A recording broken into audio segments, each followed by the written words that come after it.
Bonjour, bienvenue sur Mon Financier. Après avoir consolidé pour la première fois en cette semaine, la semaine dernière, eh bien les marchés européens repartent de l'avant et clôturent en hausse. Le CAC, lui, s'adjuge un petit peu plus de 1% autour des 5085 points. Ailleurs, même tendance avec Francfort qui s'offre un beau rebond de 1,77%, ce qui lui permet de repasser au-dessus des 12 000 points, donc des marchés qui rebondissent. Et puis du côté des valeurs, eh bien, le secteur automobile lui était particulièrement bien orienté avec Peugeot qui se retrouve en tête du CAC, suivi de Valeo qui gagne 3,3%, Renault qui grimpe également de 3,12%, ou encore l'équipementier Montupet sur le SBF 120 qui bondit de 5,2%.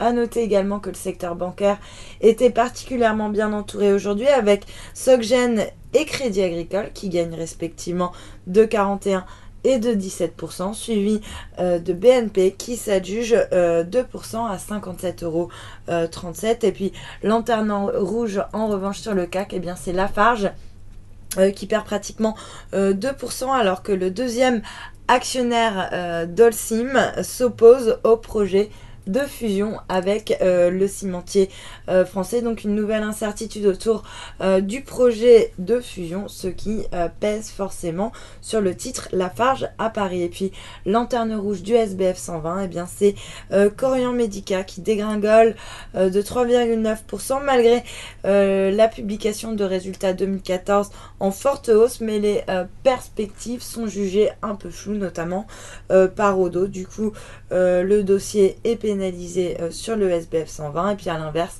on a Genfit qui reprend pas mal de hauteur. Le titre bondit de plus de 15% après avoir quand même chuté de plus de 40% vendredi dernier suite à des résultats de son étude clinique qui a été jugée peu encourageant. Et puis sur le marché d'échange, l'euro lui reste mal orienté, il cède actuellement 0,6% par rapport au dollar. On revient autour des 1,0820. À noter en revanche qu'il s'inscrit en hausse par rapport au yen à 129,92 yens. Et puis le billet vert qui se renforce assez nettement par rapport à la devise japonaise, plus 0,8%. Le dollar qui repasse au-dessus du seuil des 120 yens à la clôture.